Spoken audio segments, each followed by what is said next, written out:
morning. Our gun dog demonstration is just beginning. A regular visitor here to Crufts, Castlemans Gundogs, presented by Philappa Williams. You're going to have some fun over the next 20 minutes or so. Sparrow come, good lad. Sparrow is very fortunate to make up into field trial champion this year. Sally's made up field trial champions. We're not boasting, it's just that the methods we use silly toys and food that some people might say ruin a good gun dog. Well, we must be the most incredibly lucky people in the world that we've made up so many champions with all of these techniques. So reward-based training is where we're at. Yes, Mouthy. Yeah, I know you're there. Sonny, come. Good. And then lastly, we've got little Toby, the Cocker Spaniel. And I'm not really allowed to call him his proper name, Tourette's, so we'll just call him Toby.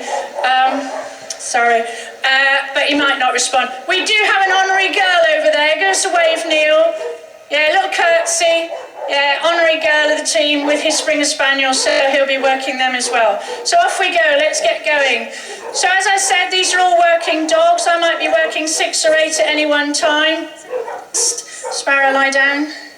Jai, lie down. All of your commands should be pleasant, up in tone. Sonny, come. All of your interactions should be pleasurable with the dog. So if you can't enjoy training the dog, then why are you taking it out? So I do train slightly, or we train slightly differently. We tend to get our dogs to retrieve coming forward. Sonny, sit. So keep that eye contact. So here we have a show pheasant. He's in full coat, beautiful condition for the show ring. He is permanently asleep because I'm not allowed to say he's dead. So there we go. He's permanently asleep. And he is the favourite, I can assure you. Then we have an out-of-coat Philip pheasant. He's a bit dreary. So what I'm trying to get over here is that we want the dog to start learning visually first. So we teach everything visually, then we can guarantee that we put an audible cue on board. He's going to prefer feathered Philip, but I'm going to ask him to pick the one to my left. Sonny, good lad. So he's learning a visual cue. A lot of the things with our gun dogs is because they are bred to work, obviously. That can work against you. So the dog at the end of the day has an innate behaviour. It believes it's doing what you want.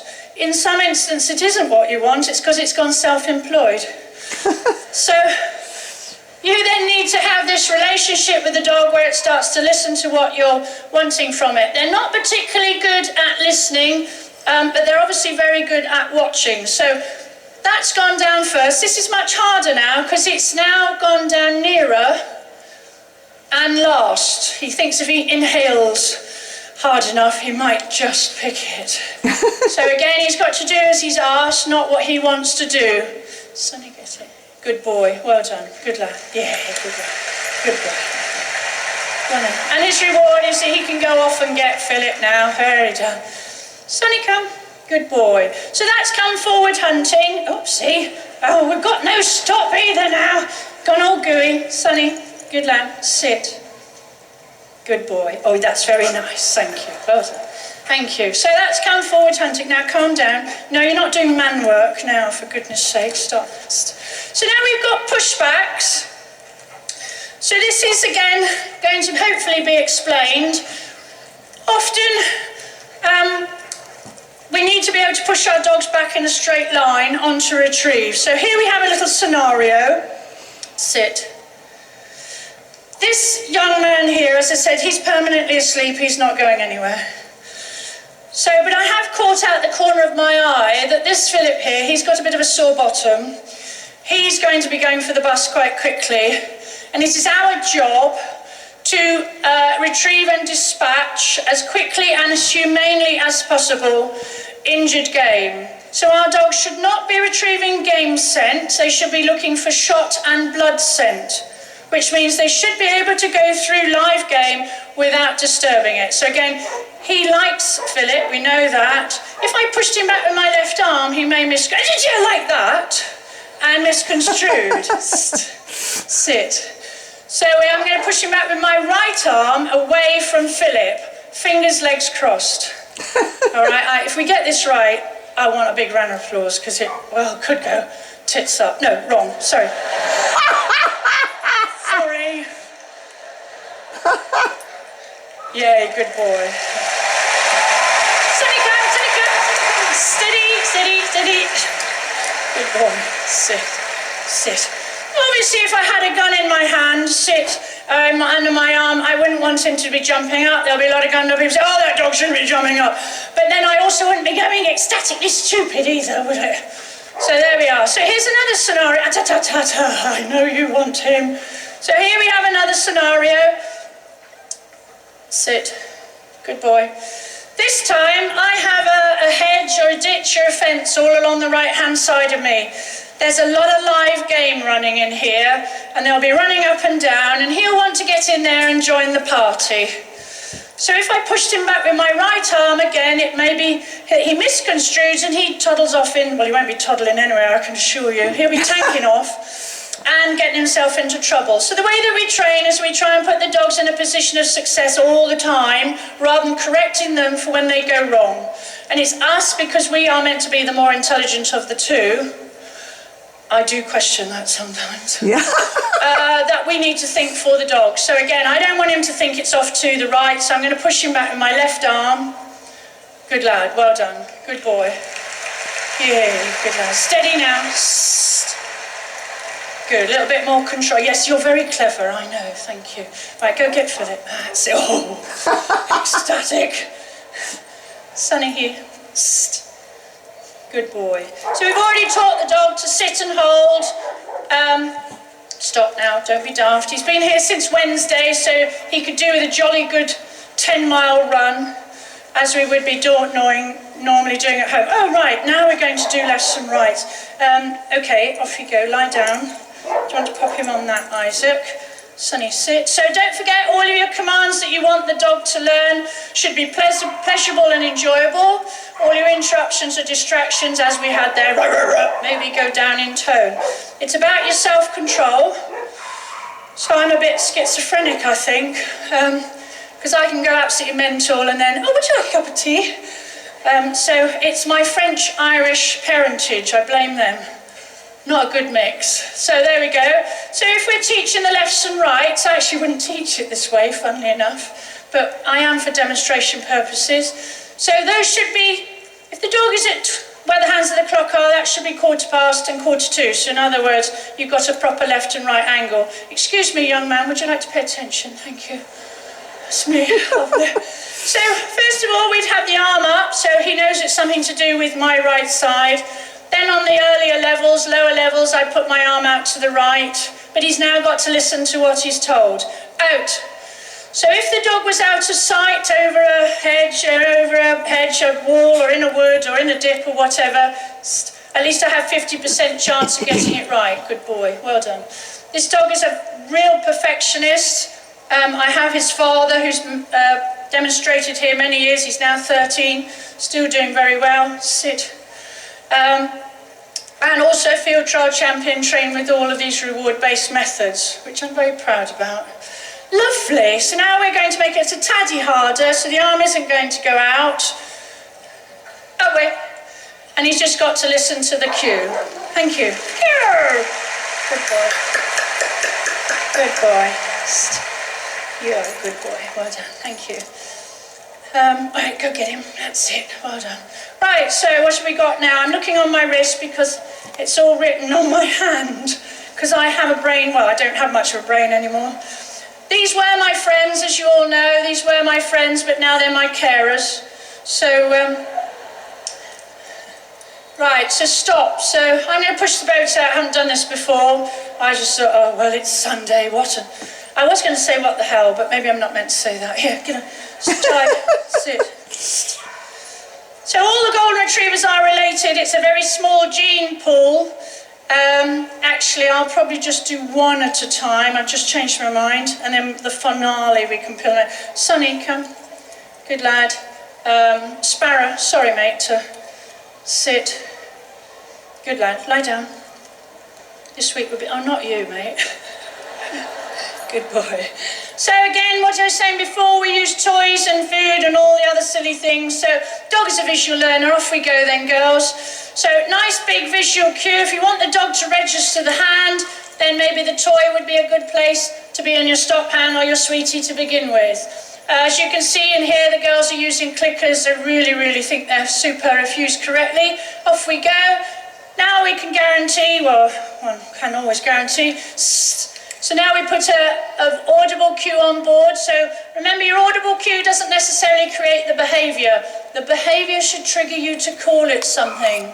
All right, so remember, the whistle doesn't create the behaviour.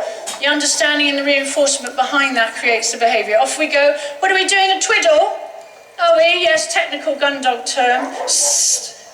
And the reason we're doing a twiddle is we want to take our stopping out of the equation. Otherwise, the dog only believes our stopping creates the sit. All right, Sal, call him in. Good lad, well done. Sarah. Good. Pepe. Oh, I forgot to say Pepe's is the native breed here. So off we go. Good. So she's on the what is she? Vulnerable native breeds. I keep saying it's the extinct breed, but she might be by tonight. All right, so here we go. So off we are, we've done that. We've got 5 minutes to go, I believe, girls, so I think we better pull our fingers out. All right, off you go then, you two. Right, let him go, Isaac. Take his head. Sonny, come. Sonny, come. Sparrow, Sparrow. Sparrow, come. Sparrow, come. Good. Sonny, come. Keep coming, girls. Sparrow, Sparrow, come. Sparrow, Sparrow, come. Good lad.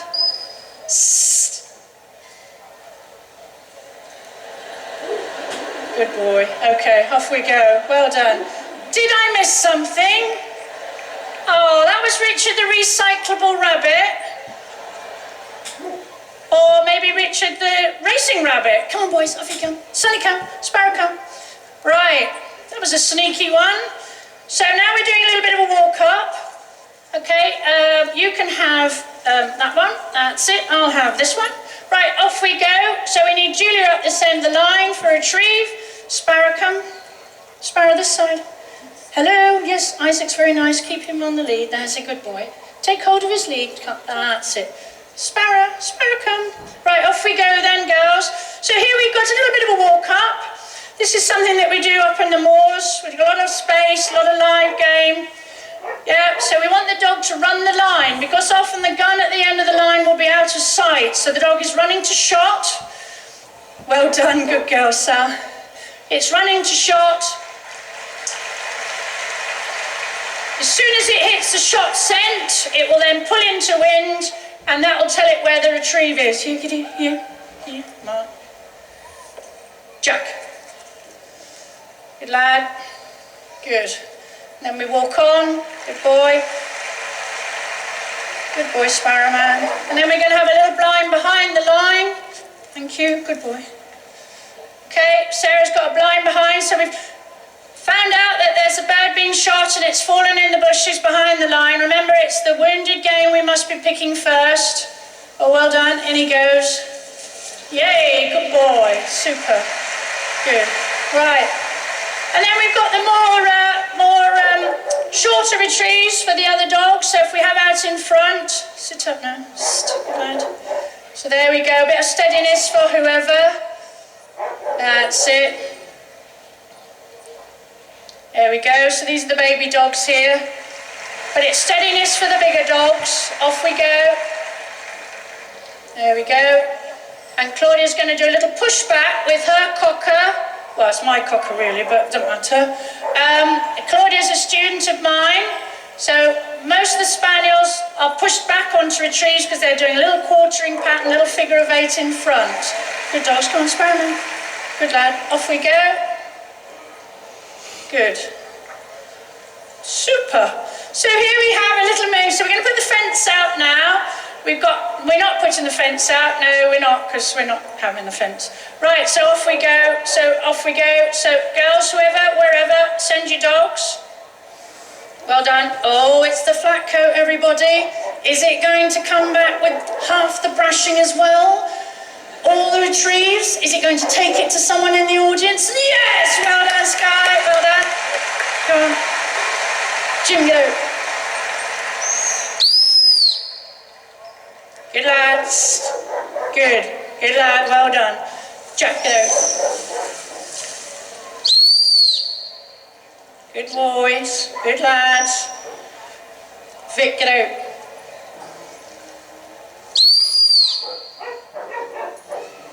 Well done, good boys. Good boys. Good. Psst. Jim.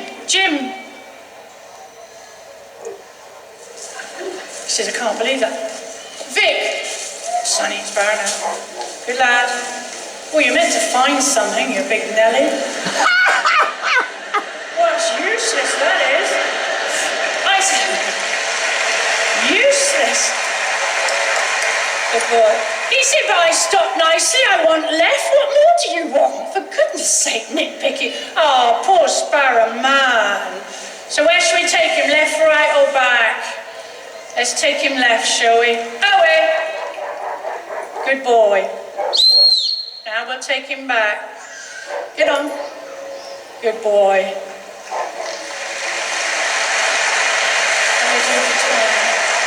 Super.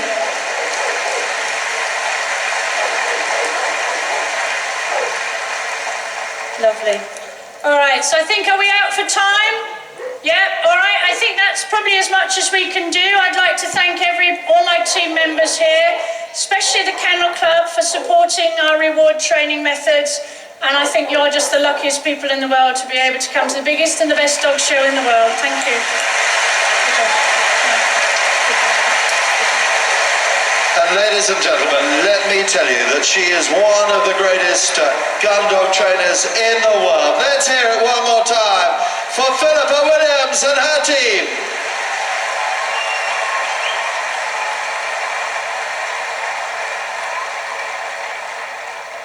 Three more items left on the programme.